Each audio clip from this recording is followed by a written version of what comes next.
and then we should be good. So Okay.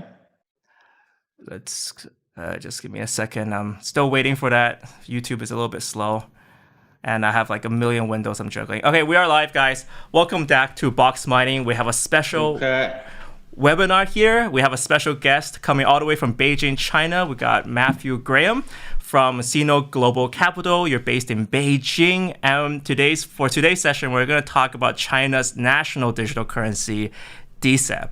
So it stands for digital currency electronic payments. And I think it's so Chinese to come up with such a creative and sexy name for us all here.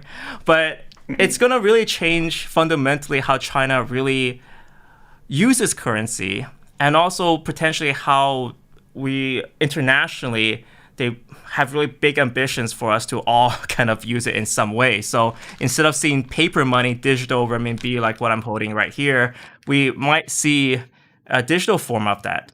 And what's kind of interesting for us crypto audiences is relies a lot on what Bitcoin blockchain technology has built. We talked about UTXO models. It uses that, digital signatures. So we're going to explore how that's related to the cryptocurrency community as well. For start off first, let's know a little bit about Matthew. Matthew, you've been in China for a while. Can you introduce a little bit about what you're doing and what you're interested in China? Sure. So Sino Global Capital, my firm, has been, we've been based in China for about 8 years, representing international technology companies, especially in the fintech sector, for strategic mainland China partnership and investment. So essentially for many years, we've provided a sell-side investment banking service for unique tech companies with very specific China needs. Mm-hmm. So the concept then was always that. Mm-hmm. Go ahead. So very, very Chinese oriented, getting the finance side of China ready, helping them buy and sell. Sure. We'd like to think we cover some unique bases. So we cover finance competency, tech competency, mainland China competency, of which language is only a small part of, and then obviously the Western part as well. So we have a pretty unique team that covers all those bases. And we represent tech companies for unique China needs. That's our Sino Global Capital business for about 8 years now. Okay, so and then the concept was always that. Go ahead. Mm-hmm. Yeah, sorry. We have a lag of 2 to 3 seconds. Yeah, there's a massive delay here, so I'm kind of always trying to. So you've been also posting a lot about the DCEP currency, figuring out what's happening with China's launch of this digital currency. Why is that? So DCEP we view as something that is fundamentally transformational, but there is a lot to unpack and a lot to understand about what exactly it is, especially for frankly, for a foreign audience. It's much more intuitive to a mainland China audience. I think the first thing that's super important to understand, a few moments ago, you held up a renminbi bill, a physical paper bill, and it's important to understand, I almost never see that. I probably haven't seen a paper bill in days, if not weeks. And I myself, I never I don't carry a wallet on a regular basis anymore. I haven't in about 2 years. Obviously, I'm a little bit of an extreme power early adopter user type person, but at the same time, that's not super uncommon. That's not as much of an outlier situation as you might necessarily think in terms of mainland China first and second tier cities, by which I mean the larger cities. So it's important to understand from the get-go that we're dealing with a market that is very extreme in terms of the use of digital payment solutions to begin with. And very candidly, quite far ahead, for example, of my own country, the United States, in that regard. So there's a lot of very important points to understand as a backdrop, and that's certainly one of them. So instead of giving people cash, what do people do? I mean, I think just for the audience here, just explain a little bit to me about like how do people transact? I mean, even kind of like your street side merchants, how would you transfer money to them? Sure. So so for example, for me, and again, I'm actually not that much of an outlier about this. You don't use cash, you don't use checks. You have your cards, but you probably don't even take them with you most of the time.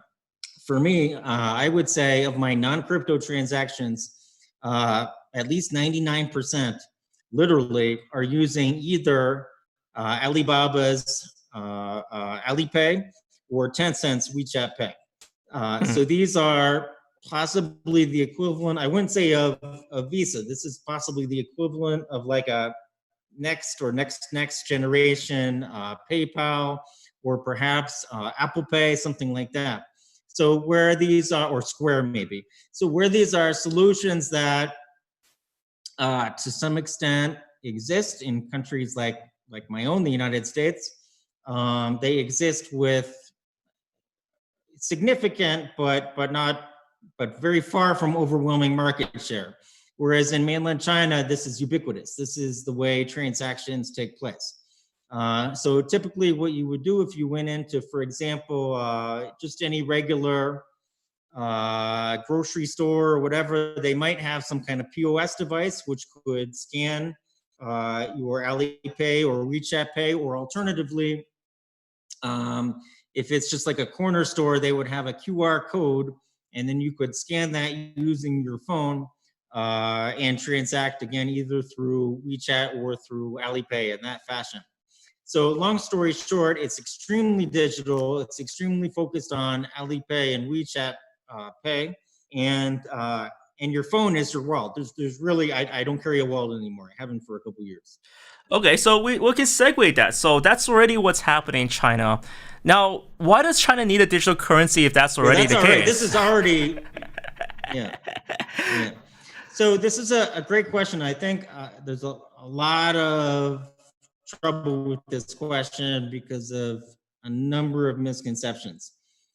So the first misconception, I think, is that people want to view this through a crypto lens, and they want to compare this to, is it like USDT? Is it like Bitcoin? Is it something that I can trade on FTX or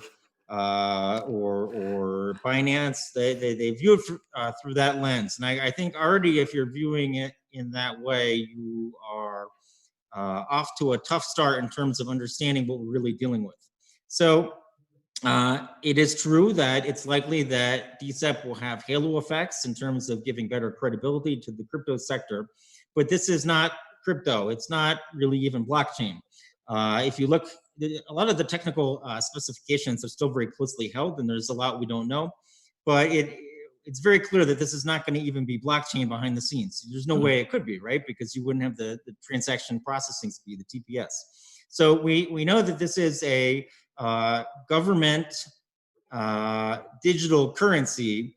It's not really blockchain in the way that word is normally used. It doesn't have much to do with crypto, actually. The best way to think of it then is as a government, in terms of just a rule of thumb to get you started. The best way to think of it is as a government version of Alipay or WeChat Pay, or from a Western perspective, for example, an American perspective, you could think of it as, well, what if the United States government came out with an alternative to Apple Pay?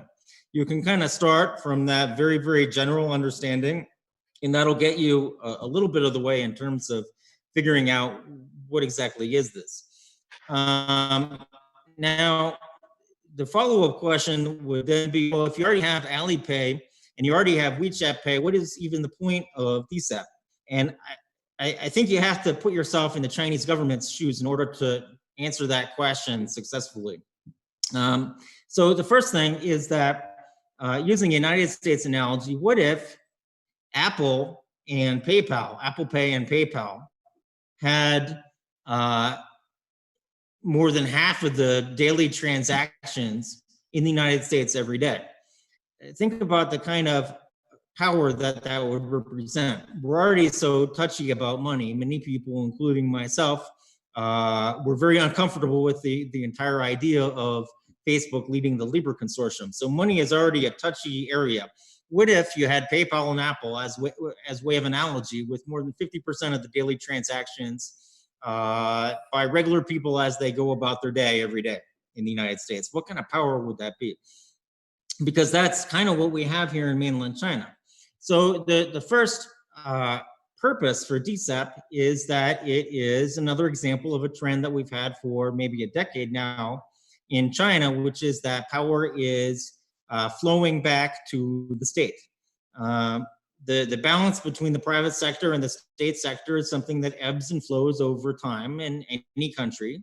Even in the United States right now, there's very unfortunately, there's a little bit of a debate about if we should privatize the United States Postal Service. So power between private sector and state, it ebbs and flows. And it has been flowing back to the state for a decade now. So this is another example of, in our view, of power flowing back to the state. And the fact is that Alibaba with Alipay and Ant Financial, etc., and Tencent with WeChat Pay have tremendous power in the financial sector, because these products all jump off to other products, such as the ability to invest in different financial products, things like that. So DCEP, purpose number one is power flowing back to the state. They are going to be, they don't provide DCEP directly to consumers. There's an intermediary layer, which will consist of banks and technology companies, but indirectly, for sure, they are competing with these companies. So that's a first purpose.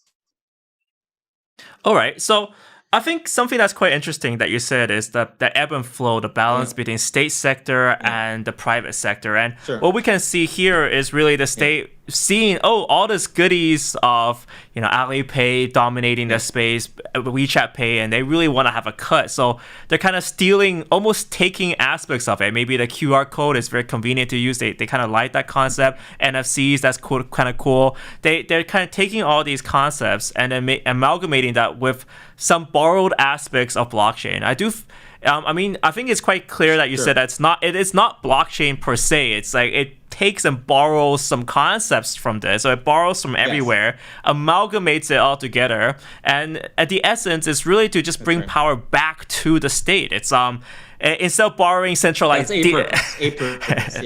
So instead of borrowing decentralization, they're like, no, they want full on centralization for this currency. So it's very tightly controlled by the People's Bank of China, which is the National Bank of China here. So they really want more power and more kind of the power flowing, ebbing back in the state. Is that kind of the way you see it? That's a purpose. I think we should be clear that that's not the sole purpose, but that's a purpose. So, for example, a second purpose, you mentioned NFC just now, which is near field communications, as I recall. And so NFC is one feature of DCEP, which leads us to a second purpose. So it's important to understand that there are 1.4 billion people in mainland China, obviously. This is an enormous country. And the experience of someone in, for example, Beijing, is very different from the experience of someone in a third or fourth tier city. And we talk about how people in first and second tier cities, hundreds of millions of people, are very extreme in terms of the use of digital payments technologies, but there are still hundreds of millions of people who are unbanked or who are not or who do not have consistent access to internet at a reasonable speed, either through Wi-Fi or 4G, etc. So the second purpose is similar to Libra in some ways, which is to target the unbanked or the underbanked, target the people that do not have the extreme internet experience yet, and to bring them forward into a kind of a new age. And that leads us to NFC. So the benefit of NFC with Alipay and with WeChat Pay, you do have to be online in order to transact, as you would expect. But with NFC, technology integrated into DCEP, that's not something that's necessary. We could be in a rural area with spotty internet connectivity for X, Y, or Z reasons, and we could bump phones and make a DCEP transaction together. And it would then be, technical specifications are still forthcoming, but then presumably the transaction would be reconciled at such time as either you or me or both of us had internet connectivity. So a second purpose for sure is to provide features that are not already in Alipay or WeChat Pay, and to target onboarding the underbanked or the unbanked, the people who are not fully participating in the digital age. So that would be a second purpose. Okay, so we have all these purposes here, and in fact, it's very much just like a digital version of the renminbi.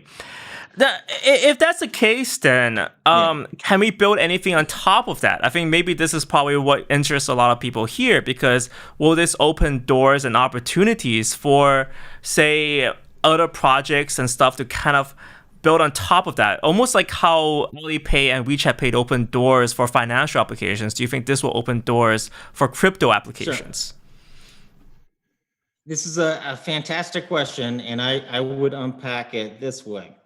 A third purpose of DCEP is to not just have a tokenized renminbi or a digital renminbi, but also to incorporate the concept of programmability, making money smarter. And so again, a lot of the technical specifications are as of yet still forthcoming, but our current understanding of DCEP is that there will be at least some capability for running scripts as part of DCEP transactions, embedding intelligence into the transactions. And so the obvious analogy there would be with Ethereum, where you can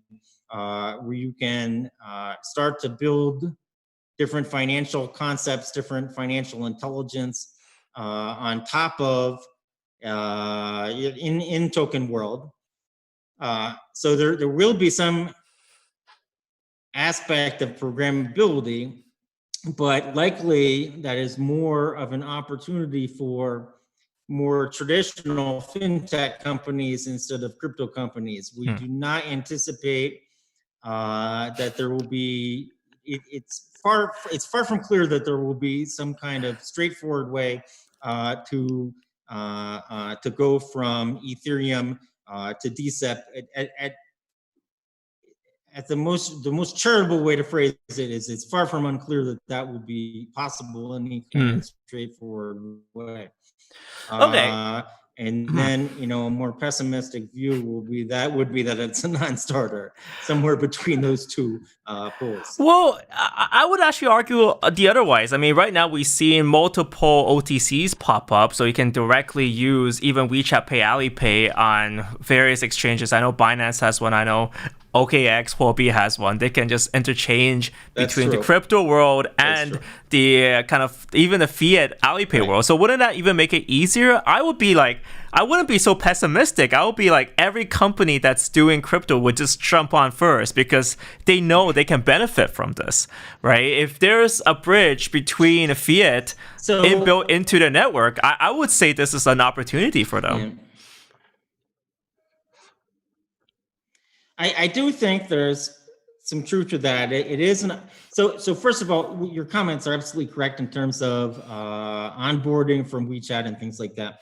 I think it's important to understand that gets into the huge swath of business in China that's in kind of a gray area. So these are aspects that are probably, let's say, mildly discouraged by the Chinese government at a minimum. Because the two electric rails for the Chinese government perspective, in terms of what's applicable to crypto, are number one, anything that touches the currency control regime. So anything that goes from renminbi into USD, USDT, euros, Bitcoin, anything that goes from renminbi to not renminbi is something that's extremely sensitive to the Chinese government. And then, of course, the second, third rail that is extremely relevant to crypto is anything that potentially goes near that social unrest box. So what they really, really don't want is tens of thousands of retail investors related to XYZ product that are all very unhappy at the same time and potentially even mobilizing. So those are the two third rails because of especially the first third rail, some of the WeChat type transactions that you just alluded to are at a minimum mildly discouraged. It depends on the time. Officially strongly discouraged. In practice, depends when, somewhere between mildly and strongly discouraged. We touched on a lot of topics in China. I think that's short. Running back, long story short, it is an opportunity. It just won't be one that is encouraged. It'll depend on how much people want to delve into that gray area, which does compose a vast swath of land in terms of mainland China business. And I think it's very interesting because we touched upon a few topics here that I think a lot of people aren't very clear about, because in China there's a lot of gray. So I think that's something that when you first enter China, you'll realize not everything is clear cut. Even though the law says X, there's many ways of interpreting X. And one of course, the ways crypto is in the gray areas. Technically, you're not supposed to on-ramp directly via an exchange, but OTCs have kind of been that kind of loophole to get customers directly transferring money from WeChat directly into and buying crypto. So that's kind of interesting. The other aspect I think that's very interesting that we also touched upon is China relinquishing some of that control, because for the longest period of time, the renminbi has been extremely controlled. I mean, I'm pretty sure everyone here, we've seen Trump tweets saying that China's weaponized the renminbi, they're weaponizing their currency because China has a lot of controls. So just the facts don't bear a lot of that out, though. Do you mind if I just interrupt? For sure. It's true. That was true for a long period of time, but in terms of the value of the renminbi against the USD, that's not something that the facts don't really bear that out for the last couple of years if you take a close look at the data. But it's true that was an issue for many years. And also, I mean, they've been controlling a little bit. So I wanted to illustrate kind of like right now, even if you want to bring renminbi out of China, it's actually not easy. And I think one of the issues we talked about is right now, crypto has kind of been that kind of gray area where you can technically bring value out of China. You're not bringing fiat, because obviously crypto is not fiat, but you can kind of transfer Bitcoin anywhere in the world without the government intervening. But technically, when it comes to renminbi, it's actually very limited. From a bank transfer perspective, you have to apply to the government to transfer money out, and each individual has a maximum cap. Businesses have to state what they're doing, and if you want to carry renminbi, I think this is one of the reasons why the renminbi note, this is literally $10, and it's the largest note possible. The reason why they made this, one of the reasons why they made this note so small is one, to prevent counterfeit, but the other is so when people move it, you have to move large duffel bags of it if you actually want to have any appreciable number.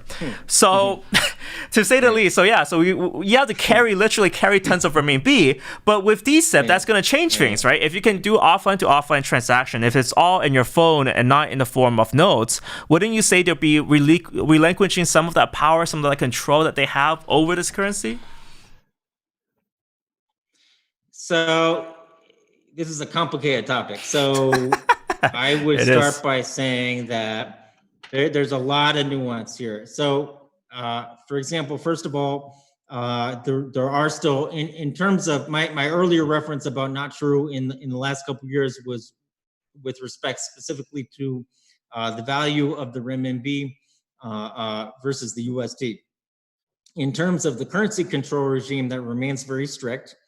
As you just alluded to, the maximum, I believe, for a single person to take renminbi out of the country per year, I believe it amounts to 50,000 USD per year, if I recall correctly. And again, as we've been discussing, that's the rule. But then, in practice, it really quickly gets really messy.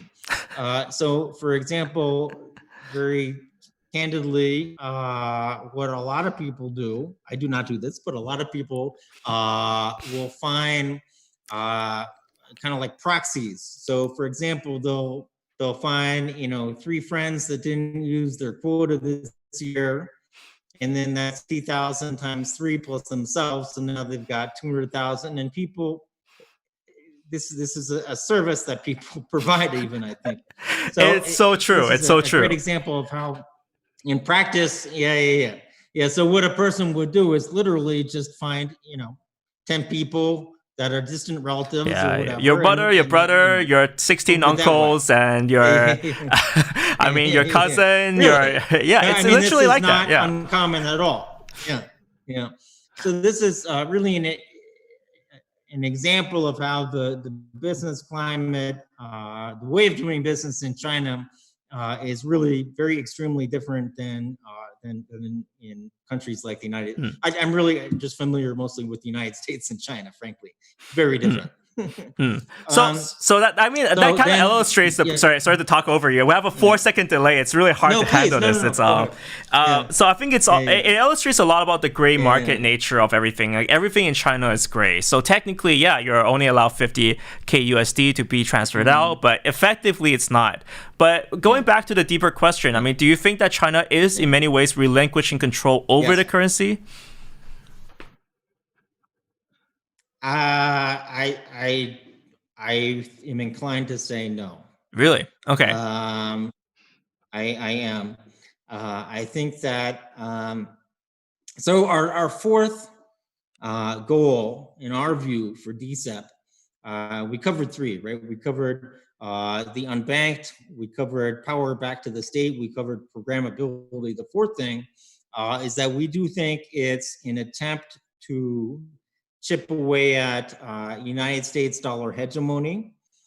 So as we know, much of the plumbing for international transactions, one way or another, still comes down to USD, and it's also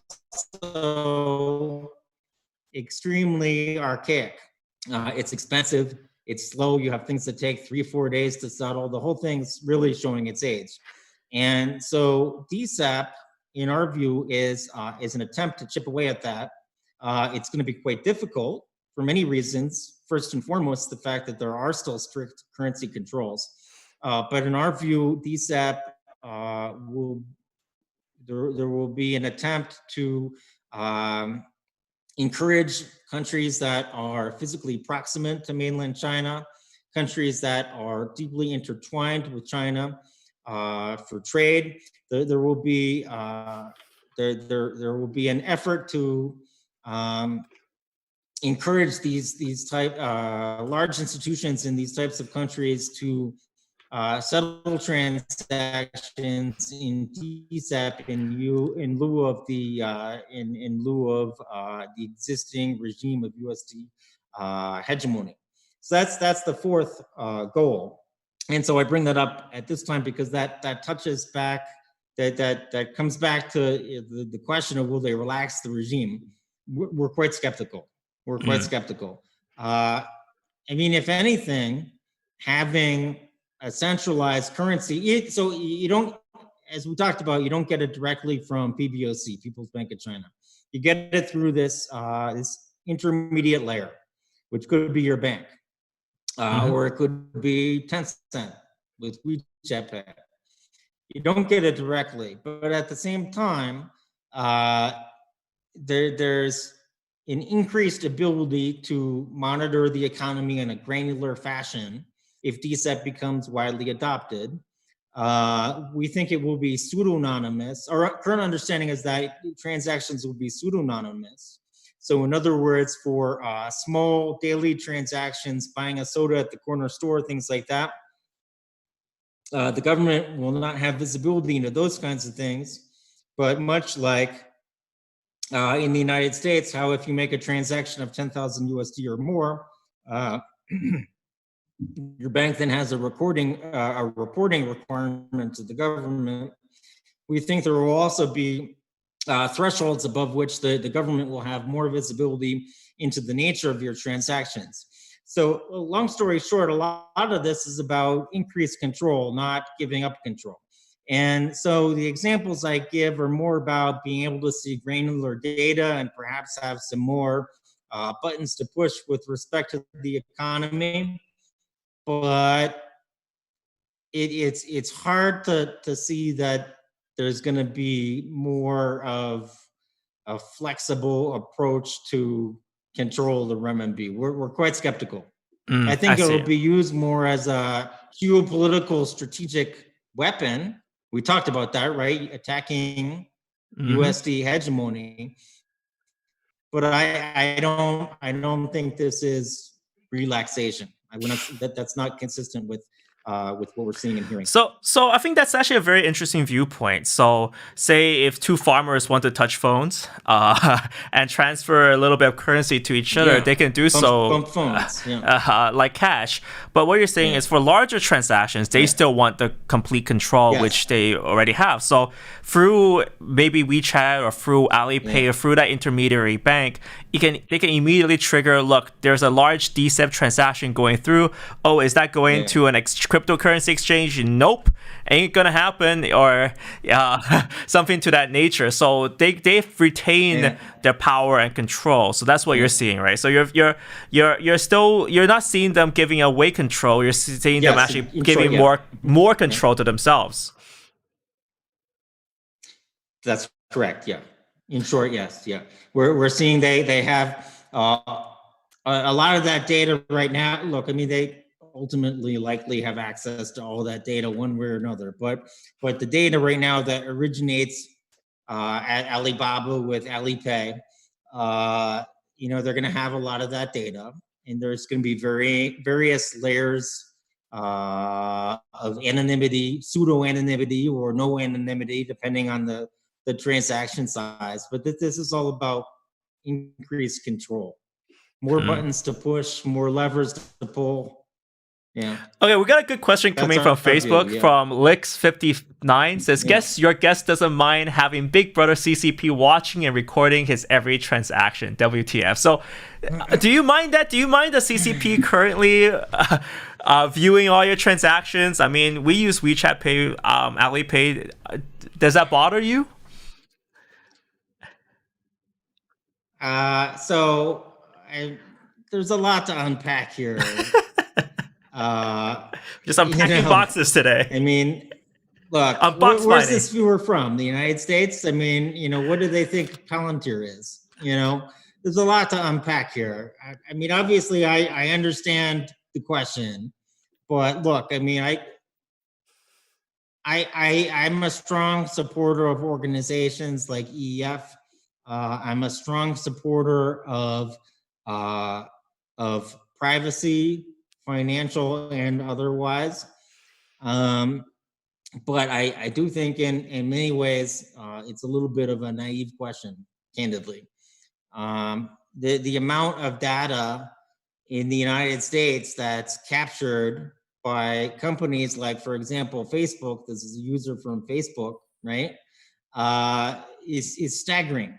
So this data is being captured in many countries by many types of organizations, corporate and government. If the question is, do I personally care about having the Chinese government know about how many cups of coffee I drink per day? Not really. Am I a strong advocate for financial privacy? Yes, I am. These are two different questions. I see. But there's a large element of naivete in that question. So you're saying, all right, we're already to a point where every government can have access to that data. I mean, after all, with any digital transaction, everything is traceable, trackable. No, it's beyond that because it's many large corporations. No, it's beyond that because it's also many large organizations, which is, I mean, I'm not here waving a DCEP banner. I'm explaining how it works. But are you concerned that there's more control now? I very much oppose Libra. But not sure. This is yeah. Go ahead. Sorry. Yeah, it's really hard to talk with that No, 4 second it's delay. okay. But are you concerned then, because we're talking about now, instead of just having companies, the government having a currency that has more control, but more importantly also control being baked into DCEP from the get go. I mean, now it's like it's not even pretending. It's like it's full on control baked into this system that they have. Are you concerned about that at all? From what standpoint? As a businessman, as a supporter of financial privacy? I mean, I think you have to ask me what hat to put on. Okay, all right. Let's ask two hats. Look, I Okay, mean, so as I mentioned, I'm a okay. strong supporter of financial privacy. Yeah. Okay, so if you're a supporter of financial privacy, you'll be opposed to that. But as a businessman, do you see why is that different then? Like, why are these hats different, and how do they change your view? This is a really good question, and I'll try to answer it as best I can. I think most people that know me from Twitter know that I don't really distinguish a lot between my different types of views. They're kind of all the same thing. But I would say it like this. In terms of my personal advocacy, I'm mostly focused on my country, where I advocate for a lot of things. People probably know I'm extremely opinionated. I'm not sure that whether I support DCEP or not is really in the scope of this conversation, because I really don't think anyone in China gives a shit. Right. They didn't ask me. Right. They didn't ask me. You think it's a good idea? No one asked me. Right. So, okay, it's a tough question. We're unpacking a lot of stuff here. So, okay, so going to the technology side, so not too much has been revealed behind the backbones, the total backbones. Have you guys dug out, found anything interesting so far? So I think the very granular nitty-gritty details of the technical implementation are very much still being kept under wraps. The Chinese government is notoriously unwilling to, not a lot that usually leaks in advance. Although we did have the one example of a UI by one of the intermediary institutions that sit between PBOC and the ultimate consumer.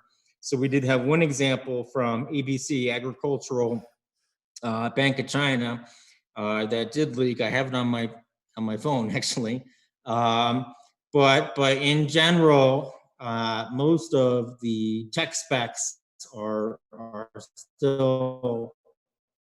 We're still waiting. There's going to kind of be an Apple style unveiling, only it won't be as exciting as Tim Cook or Steve Jobs giving an unveiling of an Apple product, because it's Chinese style. Chinese style. You got a piece of paper and you'll be like, yes, we are unveiling today something. I mean, I don't know. I can't do a Chinese style. There will be a big there will be a very non-sexy unveiling, but I think a lot of it is trying to get information about the next iPhone in advance. It's really quite difficult. They do they are very serious about keeping these things closely held. But like I said, I do have an example of the one UI that did leak. I have it on my phone here. Let me call it up. I don't know if you can really see this if I show it, but I do have the one example of what the this is the UI for the ABC Agricultural Bank of China, their DCEP app, which looks quite similar to Alipay or WeChat Pay, the specific UI. But that's again one implementation, and it's in limited testing in 4 cities, and there will be multiple implementations, because it's the UI, the products will be developed by those intermediary institutions. So there's just A to Z. There's a lot we still don't know. It's so Chinese, right? Like agricultural bank probably just pointing to Alipay, like, "Yo, programmers, copy that shit. It's good." Typical Chinese style, right? Yeah, maybe. Yeah. So we see it's very similar. Very similar. It looks slick, but very familiar. Seen that somewhere before, right? So something that I kind of thought up was like, well, do you think that they would try to replace Alipay? Would they say, "Yo, now we want that power back"? You said that was one of the main objectives. Now they want power back. Do you think they'll just say, guys, WeChat Pay, Alipay, sorry, got some bad news for you? Yeah.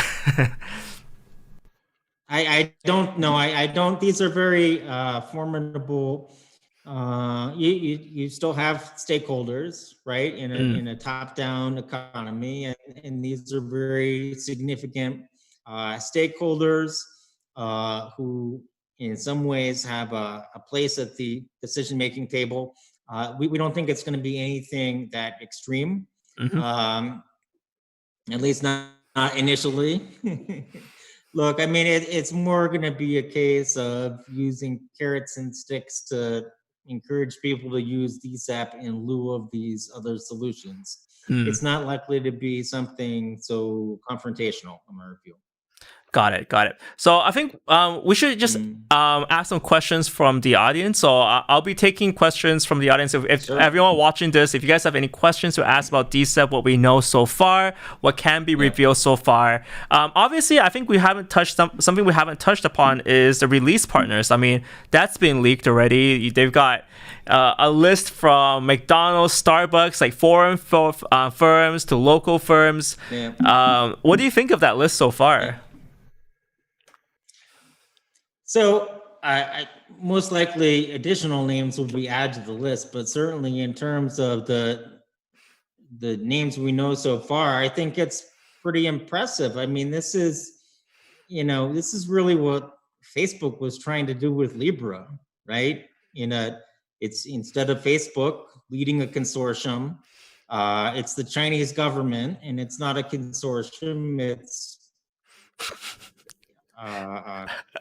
companies that are implementing various aspects of the vision. We say you follow? This is what Facebook tried to do, bring all these names on board.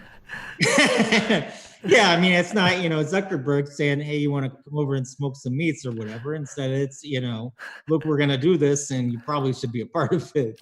But it's impressive. I mean, you got all the big banks, you got Tencent, you got Alibaba, and now you got McDonald's and Starbucks. It's impressive. It is. Okay, so we've actually got good questions from Anders here. So do you think, will people outside of China be able to use DCEP? Like, do you think this will be like a currency that people would even use? I know some nations that even use the US dollar. I mean, would this be something that you think they can spread outside of China? So this goes back to our fourth point, which is that there will likely that one of the purposes is to chip away USD dollar hegemony. So in our view, for large transactions between, for example, a large Chinese enterprise and a counterparty in a neighboring country, a transaction of millions of USD equivalent, there will be there likely will be transactions that are completed using DCEP. Yeah, we think it's part of the purpose is to chip away at US dollar hegemony. For consumers, it's a little harder to say exactly how that would work. I would put that more of as a question mark at this time. But in terms of settling large international transactions, we think that is for sure part of the DCEP vision. How about you, Michael? Mike, what's your view?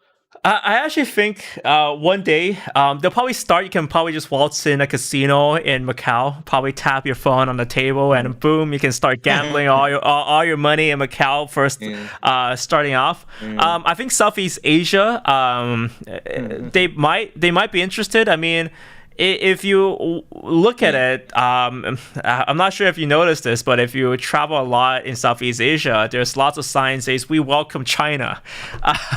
So maybe they might be open to that.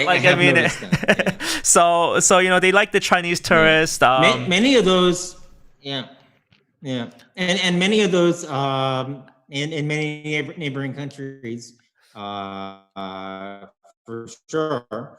They are very friendly to payment in Alipay or WeChat Pay, and additionally using UnionPay, which I guess is kind of like DCEP. So maybe I would say it depends on how economies go, and especially if one economy meets some financial trouble, then you know, it's just kind of how like nearby US, there's some countries, I think even Mexico, you can still like kind of almost use the US dollar somehow like that. Maybe I think even in Cambodia people almost accept the USD. So maybe in nearby countries, I would say that's absolutely possible, especially if it's like within a small payment amount, and if that country can gain access to that middle layer that DCEP's working on, I would definitely say yes. Okay, looking at question. That sounds about right. Okay, so a lot about privacy as well. I saw a question earlier about privacy. I mean, do you think there'll be special phones that would kind of increase the privacy of DCEP? Maybe like hide a few things from the government? Do you think like a modded phone or some sort of hack on a phone would be popular in China? Do you think? Okay. Better question. Do you think Chinese people value their privacy at this current point? Yeah. No, it's a good question. And these are good questions. But let me do your second one first. So, in terms of general privacy concerns, I hate to make these sweeping generalizations, but I do think that it's probably true that Chinese care less about privacy than, for example, people in the United States. Although there have been a lot of signs that is starting to change. With that said, general privacy, such as, you know, what does this company know about where I am on a Wednesday afternoon? That's different from financial privacy. I think Chinese are extreme. I don't like these generalizations, but I think it's fair to say that Chinese can be unusually private about business and finance things. That's actually a good answer. That's a good answer because typically speaking, I mean, I talk to people in China about, you know, privacy on their phone. I don't think any one of them cares. I know it's a sweeping generalization. There's always going to be exception. They don't give a rat's ass about privacy on their phone. I mean, they use Huawei. Short answer is they don't care about that. But what they will have. But here's my point. They don't. Go ahead. Yeah, I think your point is right. They do care about their their savings, how much savings they have, like the core stuff, you know, like the salaries, etc. That's more of an issue. But also, you know, being very straightforward here, it's not uncommon for people in China to have different types of assets under other people's names and things like that, which is extremely rare in the United States. So there are different types of privacies. It's far more common to have businesses or different types of real assets under other people's names, such as family members, in China than it is in, for example, the United States. This use of trusted proxies is quite common. It's huge, certainly on a relative basis. I'm trying to be extremely conservative in how I say this, but one viewpoint, That I think that's a good concise answer. So the privacy question is multifaceted. So the privacy question is not as straightforward as it seems. In terms of who knows what website I'm visiting or whatever, in general, Chinese care less about that. But in terms of, you know, finance and things how like they're that, squaring away the funds, how much money is hidden under the pillow, you know, that's more private, right? Got it. All right.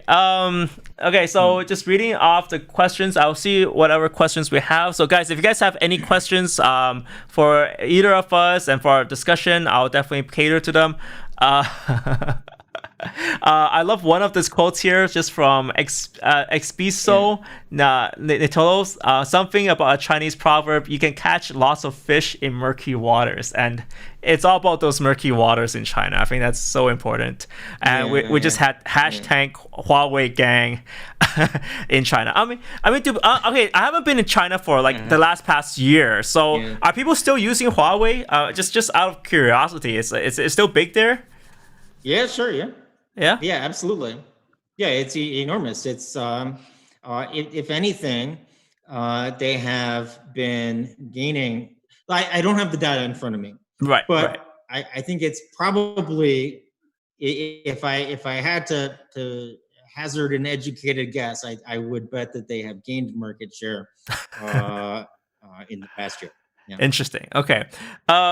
Next up, like currently in China, so a little bit about the current climate there. We know we recently had the coronavirus outbreak. Do you think are you worried about traveling in China right now? It's totally off topic, but just like because I'm interested. No, that's okay. So, I would say relatively safe. I think that, so certainly travel is still quite complicated in China due to COVID-19 and for many reasons in many ways. To give an example, if you're traveling to Beijing from a different city in mainland China, I believe it still is, you have to quarantine for a period of 7 to 14 days, unless you're coming from either Tianjin or Hebei, which are nearby regions. So in other words, travel is still restricted to various cities in various ways. And there's a whole regime of contact tracing using apps on your phone and in other ways. You get a color, green is good. The mask wearing, I would say, is basically ubiquitous in terms of if you're out and about, almost everyone, at least 95% at a minimum, if you're just out and about. I would say that there's extensive precautions still being taken, but I myself feel relatively safe. Awesome. I mean, that's kind of interesting. I mean, it ties it all together. There's even apps that track where you go. So green is good, right? And if you've been in an area that's bad, the app will tell you, yo, you got to report yourself to the police station right here soon. Otherwise, shit's going to happen. Well, you can't go in. Yeah. Or so, and also, who else has been in that same location at the same time, and are they healthy? It goes to that level. And so, for example,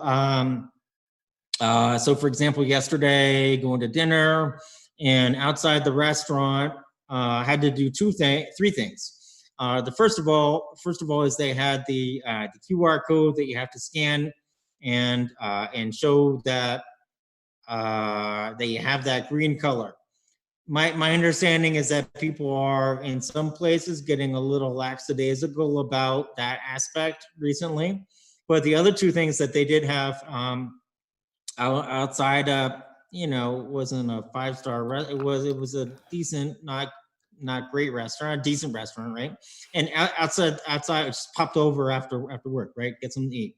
And so outside they had moved like half looked like half a bathroom outside the restaurant, and they watched as you soaped up.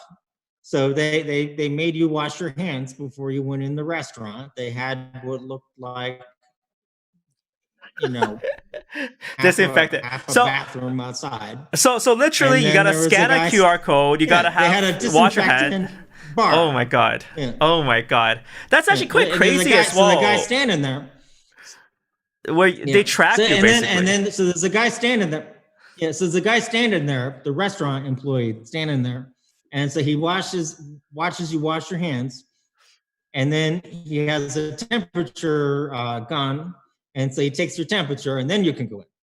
Oh my God, that's hilarious, man. That's adventurous but in China. That's not uncommon. That's not uncommon. My our community outside, you have to have your temperature checked. Whether you live there or not, you're gonna get your temperature checked before you can go in. People are still taking a lot of precautions. It's not as extreme as it was, in January and in February and March, but people are taking a lot of precautions. Sure, I have my mask that I usually bring my N95. Today I was in a rush outside to get out of the house, but I brought my surgical mask. It's down the hall in the trading room, on the trading floor. But people are taking this very, very seriously. Interesting. Yeah.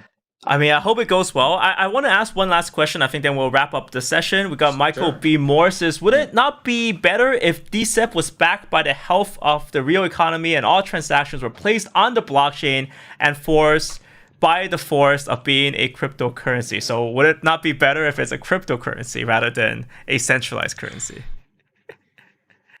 It's easier to answer your question than his. I'm not sure. Backed by the real economy and it's a cryptocurrency doesn't really make sense to me. But I mean, look, we all our business is blockchain focused, right? We all love this for many reasons, right? And so obviously it'd be cooler and far more lucrative for us if they suddenly said, you know what, forget it. Instead of DCEP being renminbi, it's going to be, Bitcoin connected to Bitcoin using link cross-chain technology or whatever. We could throw in a million buzzwords and then all kinds of Tron dApps. Look, I mean, obviously we'd be having more fun and making a lot more money, but that's just not what this is. Yeah. Damn. Okay. All right. Believe me, I wish it were. I love your realistic tone on this. I love your insights on this. I love your 4 points on the objectives of DCEP. I hope you guys really learned a lot from this session, and I hope we can bring you back later to see what's happening with DCEP once more kind of information is being released. Dude, guys, thank you so much, Matthew. Thank you guys so much for tuning in this session. Thank you, Mike. And great rapping with you today. Yeah, it's great, man. Apologies for the internet, everyone. Everyone was saying it was laggy towards the end. It is the way internet isn't. It's getting to China, man. It's not easy, but we made it and we're there. So, guys, thank you all for being here. See you guys.